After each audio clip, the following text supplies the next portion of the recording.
Supercrack Estrella presenta Enrique IV, el arquitecto de la Matrix en España y Francia. Una epidemia de posesiones demoníacas en el siglo XVI provocó que el rey Enrique IV de Francia cuestionara seriamente cuánto de estas historias que envolvían a espíritus malignos era real. Llevado por el escepticismo, el rey creó una comisión que dejaría en evidencia el enorme poder del efecto placebo en rituales para expulsar demonios. Descubrió, entonces, la verdad sobre los exorcismos.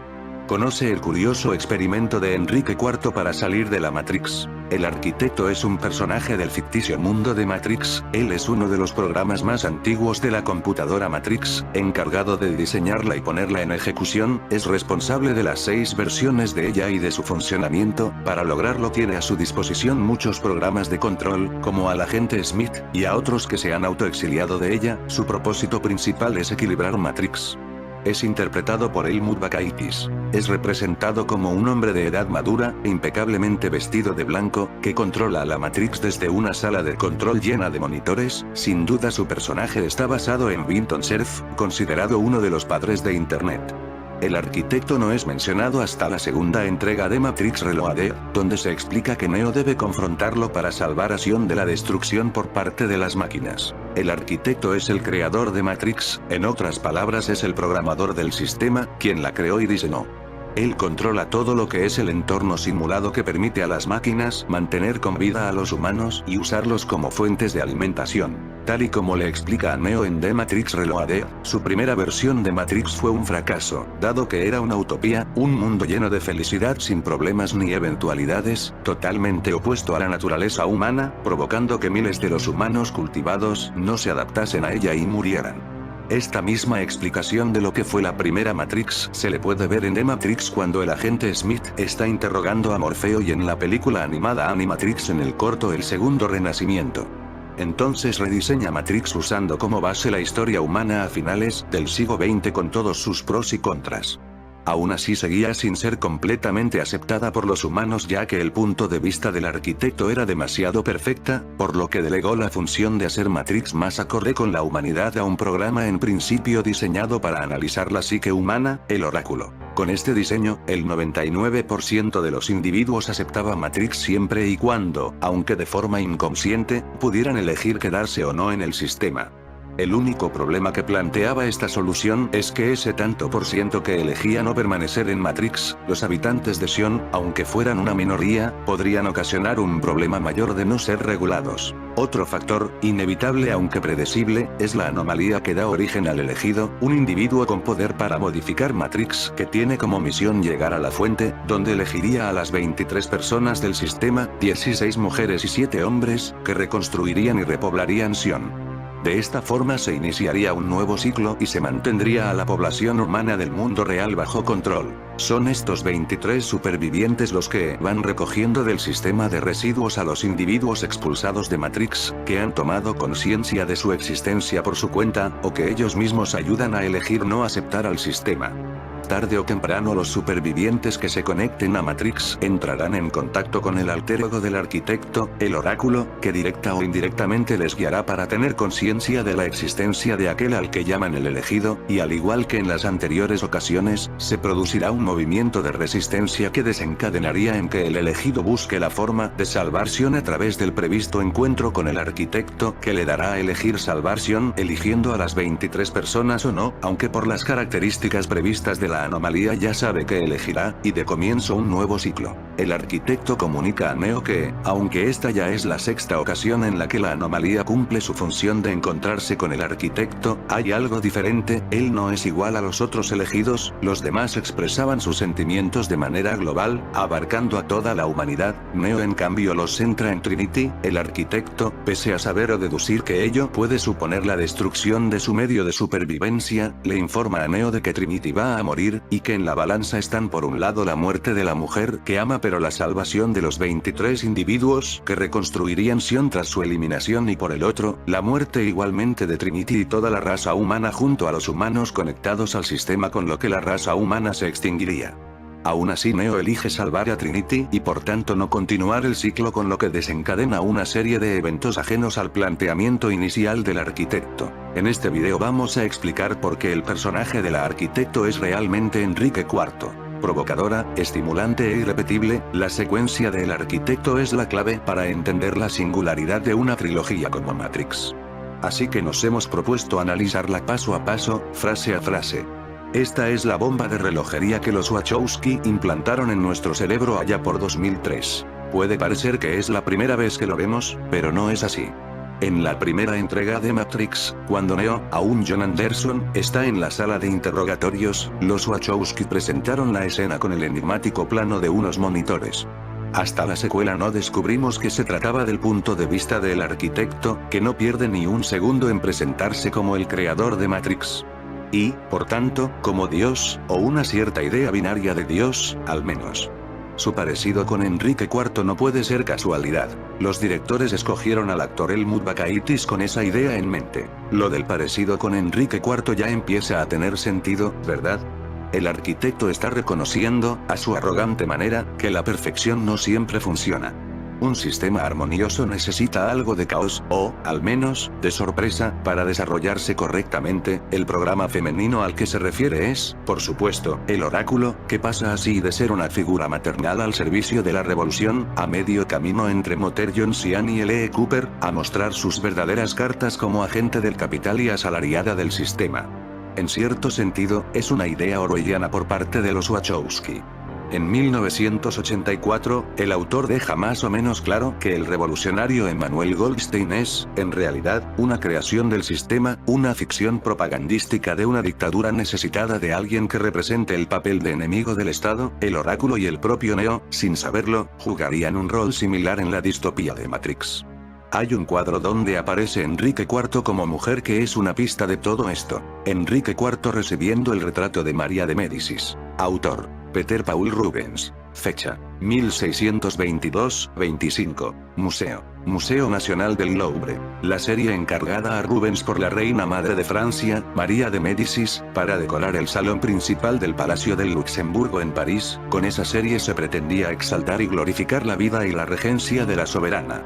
El matrimonio de Enrique IV de Francia y María de Médicis formaba parte de los habituales enlaces de Estado, en los que los contrayentes no se conocían. María era hija del gran duque de Toscana y tenía 25 años, mientras que Enrique, divorciado sin hijos de Margarita de Valois, esperaba una unión fecunda y más lucrativa que la anterior. Sería la riqueza de la dote y no la belleza de la joven lo que animó al monarca francés a contraer matrimonio. Esta escena es la cuarta del ciclo y en ella Rubens imagina un primer encuentro entre los futuros esposos a través del arte. Enrique IV recibe el retrato de su prometida de manos de Himeneo, dios del matrimonio, en la izquierda, y Cupido, dios del amor, en la derecha. Galia, la personificación de Francia, ataviada con un casco emplumado y un vestido adornado con flores de lis, aconseja adecuadamente al monarca, mientras que en la zona superior de la composición se halla la pareja olímpica, Júpiter y Juno, acompañados cada uno por sus símbolos.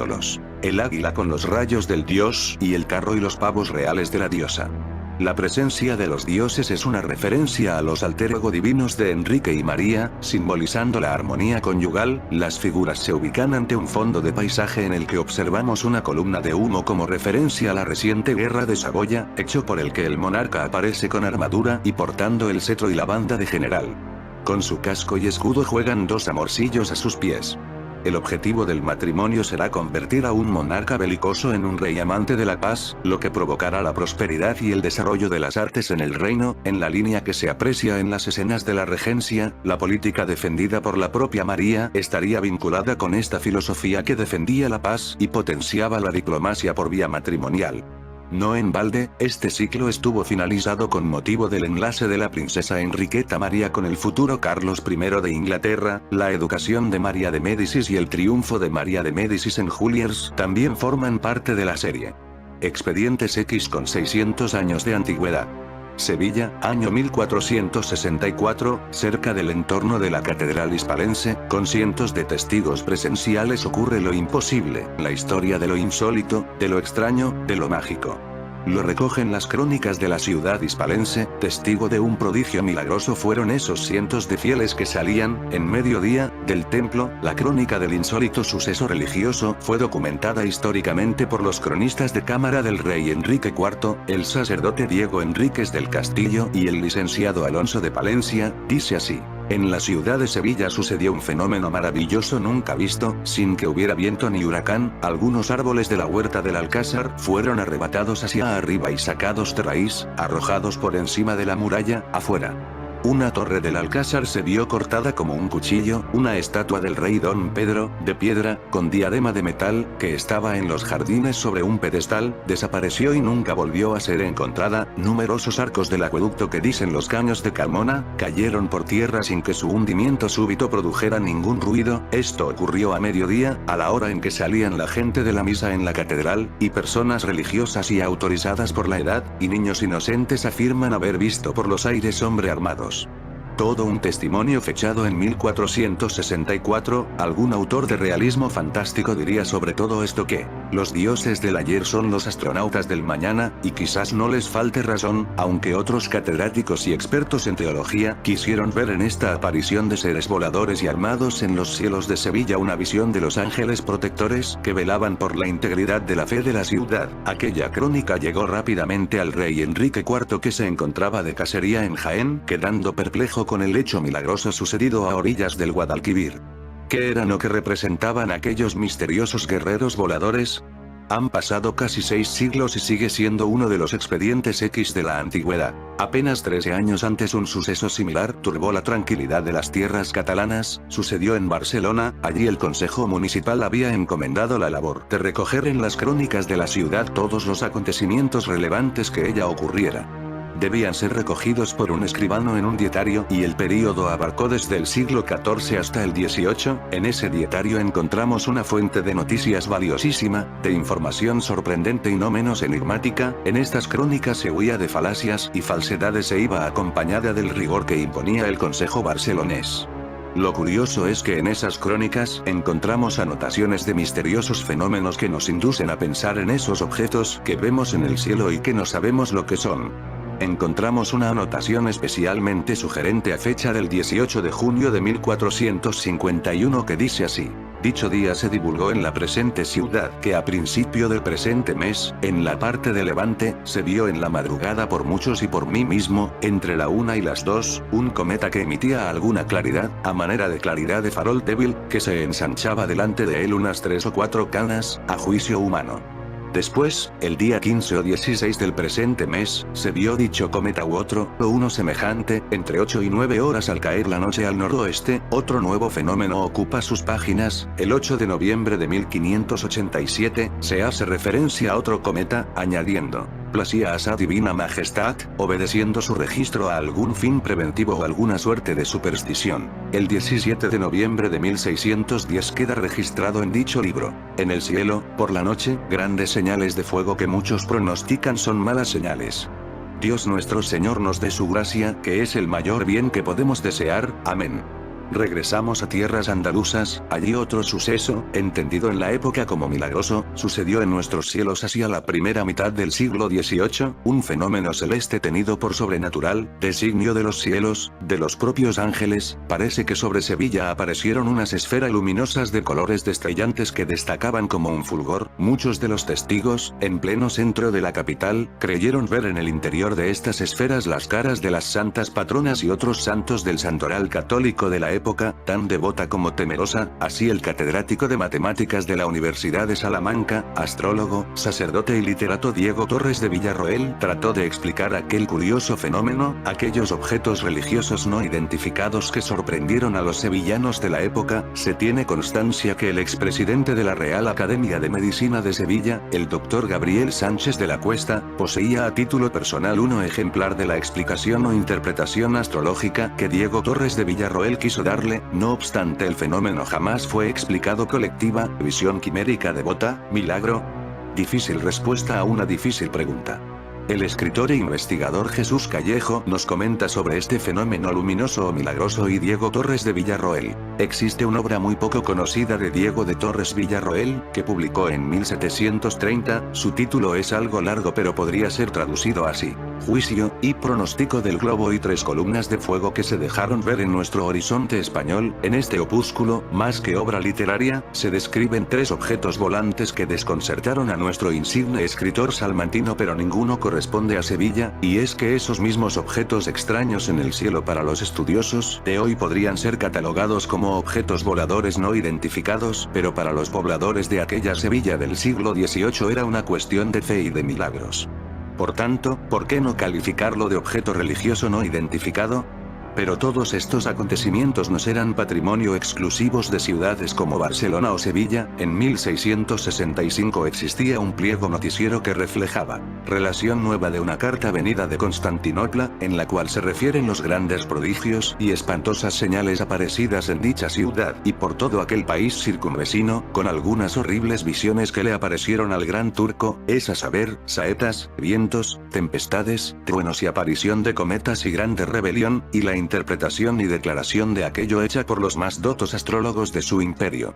10 años más tarde, en la ciudad condal encontramos otro curioso documento de noticias o pliego que trata sobre noticias celestes, es la relación verdadera del prodigioso combate de pájaros, sucesos en la ínfima región del aire, entre las villas de Dole y Salinas, en el condado de Borgoña, a 16 de febrero de este año de 1676, este pliego no solo informa sobre este choque entre bandadas de pájaros, sino que añade que había sido profetizado por Nostradamus. En el mismo documento informa que en Buda, Hungría, antigua corte de los reyes húngaros, en la época tomada por los turcos, se manifiestan unos fantasmas visibles en figura humana, y haciéndoles el visir querido resistir con gente armada, le habían a él y a los suyos dado muchos palos. Entre los fantasmas se identificó la sombra del rey húngaro Matías Corvino. Finalizaba con el vaticinio que afirmaba que Hungría volvería a ser cristiana, arrebatándola así a los infieles turcos. El curioso experimento de Enrique IV. El experimento de Enrique IV fue uno de los más emblemáticos de la época. Tuvo lugar en 1599, en un pequeño pueblo en el valle del Loira en Francia, un año después de haberse formalizado la paz entre los hugonotes, calvinistas franceses, con el Edicto de Nantes. Dicho acuerdo fue apoyado por un grupo de católicos ya agotados por las guerras religiosas, mientras que otra fracción se opuso rotundamente a la decisión del rey. Entre los disidentes se encontraban algunos sacerdotes que participaban en exorcismos cada vez más copiosos, para expulsar a presuntos demonios que testificaban que todos los hugonotes pertenecían al mal, lo cual despertaba sospechas. Para descubrir por qué se estaban produciendo tantos exorcismos en el pueblo, como nunca antes se había visto, el rey Enrique IV despachó su propia comisión en busca de desacreditar todo lo que estaba aconteciendo. Al regente le parecía casi evidente que tal alboroto nada tenía que ver con lo sobrenatural, sino con algo mucho más humano, que debía ser detenido antes que la situación se saliera de control. Así, se puso en marcha el que hoy conocemos como experimento de Enrique IV. Primer exorcismo, la joven poseída por Belcebú. El primer exorcismo realizado por la comisión fue el de una mujer que aseguraba estar poseída por Belcebú y otros demonios. Los exorcismos se practicaban en público con miles de espectadores que observaban con una mezcla de miedo y asombro a personas que se retorcían al escuchar textos sagrados. En cambio, este fue realizado en privado por orden del monarca para llevar a cabo el experimento. Durante estas sesiones de exorcismo, el comisionado le dio de tomar secretamente agua bendita sin que se produjera efecto alguno. Luego, la salpicarían con agua común depositada en un frasco especial usado en ceremonias religiosas. Esta vez, la mujer convulsionó de dolor. Otro de los trucos de la comisión del rey consistió en sacar una pieza ordinaria de hierro, introduciéndola como una reliquia de la verdadera cruz, con la que la mujer caería atormentada en el suelo. También leyeron un texto en latín que aparentaba ser la Sagrada Escritura. Notaron cómo la joven se retorcía de agonía con cada frase, desinformada de que el texto en realidad era la Eneida de Virgilio. Con todas estas evidencias, a los presentes no les cabía menor duda que lo que estaba ocurriendo con la mujer no era genuino. Fue entonces que los hallazgos de la Comisión Real sirvieron para distinguir perfectamente una posesión demoníaca real de una sugestionada, haciendo uso de los trucos antes descritos.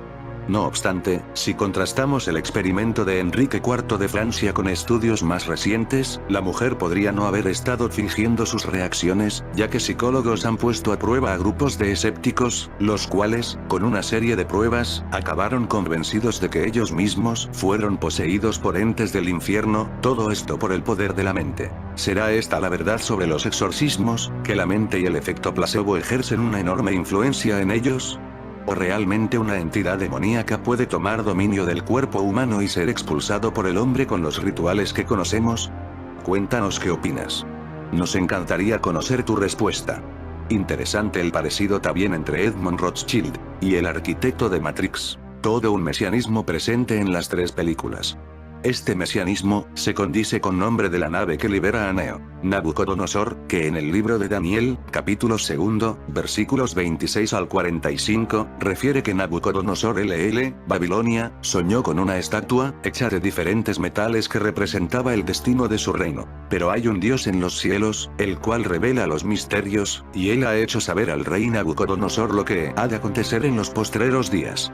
He aquí tu sueño, y las visiones que has tenido en tu cama. Tú, oh rey, eres rey de reyes. Porque el Dios del cielo te ha dado reino, poder, fuerza y majestad, y donde quiera que habitan hijos de hombres, bestias del campo y aves del cielo, Él los ha entregado en tu mano, y te ha dado el dominio sobre todo. Tú eres aquella cabeza de oro y después de ti se levantará otro reino inferior al tuyo, y en los días de estos reyes, hierro, el barro cocido, el bronce, la plata, el Dios del cielo levantará un reino que no será jamás destruido, ni será el reino dejado a otro pueblo. Desmenuzará y consumirá a todos estos reinos, pero él permanecerá para siempre. Las larvas humanas que alimentan el sistema, estas larvas no son las elegidas. A esto se debe añadir un diálogo muy sugerente en la parte LL, Matrix recargado, en la cual, una vez llegado Neo a Sion, se encuentra con habitantes del centro de la Tierra quienes le dicen: por favor, Jacob necesita de su ayuda. Que traducido sería: Israel necesita de su ayuda, Mesías Jacob perteneciente a la dinastía de Abraham e Isaac, padres del pueblo judío. Jacob será bautizado por Dios o Yahvé, como Israel. Jacob e Israel son sinónimos. De su linaje derivarán las 12 tribus semitas, 12 tribus que quedarán representadas en el baile tribal con fondo de música electrónica que se realiza en Sion, por la llegada del Mesías. Neo, Matrix y la propaganda sionista. Matrix se ha convertido en una película de culto, tanto para cinéfilos, gentes amantes de las teorías conspirativas, intelectuales, y para la generación actual de jóvenes, que vieron en esta cinta un recurso para interpretar un mundo que justifique la desidia y la esclavitud de las nuevas generaciones ante un mundo sin oportunidades. La Matrix controla todo y a todos, despertando una fascinación por el derrotismo y el nihilismo light. Forma rudimentaria de Matrix. La lobotomía en su máxima expresión. A partir de este resultado, y la seducción por una película que retoma el viejo idealismo kantiano, Matrix deja un sabor amargo, un sin futuro, un mundo esclavizado. Pero, ¿a qué responde este objetivo, en donde la gran masa humana es esclavizada por un software que utiliza a seres humanos como baterías, succionando su energía para hacer girar el mundo? No es casual que los directores sean los hermanos Wachowski, judíos, y la trilogía esté inundada de mensajes y valores sionistas. Acá no se trata de antisemitismo, como a priori se pueda condenar al hablar de sionismo y judaísmo. Sino, de lo que se trata es cómo entender el cine, en su forma pura, como instrumento ideológico. Un instrumento propagandístico para difundir ciertos valores o antivalores, dependiendo el caso. Este es el sentido del artículo Matrix y la propaganda sionista. Los dos Mesías. La trilogía es presentada como ciencia ficción, sin embargo, no es más que una adaptación de los valores sionistas regurgitada en una versión moderna y mejorada, mucho más digerible que las antiguas escrituras. En rasgos generales, lo primero que se capta en la serie L, denominada simplemente Matrix, es la dicotomía entre un mundo esclavizado, ignorante y un grupo elegido conocedores de la verdad. Estos últimos son los tripulantes de la nave Nabucodonosor comandada por Morfeo, quien rescatará a Neo, el elegido, podría decirse el Elohim, o el Mesías que rescatará a los últimos seres humanos 100% puros nacidos en Sion, según Tank, un hacker de Nabucodonosor, que no posee conectores en su cuerpo como Neo, pues él nació puro. Las marcas del gentil. Los nacidos en la Matrix, no son puros, podría decirse, gentil o goy, término usado por los judíos para referirse a las naciones o individuos no judíos. Están condenados a servir. Son esclavos, sin capacidad de discernir entre la verdad y la no verdad.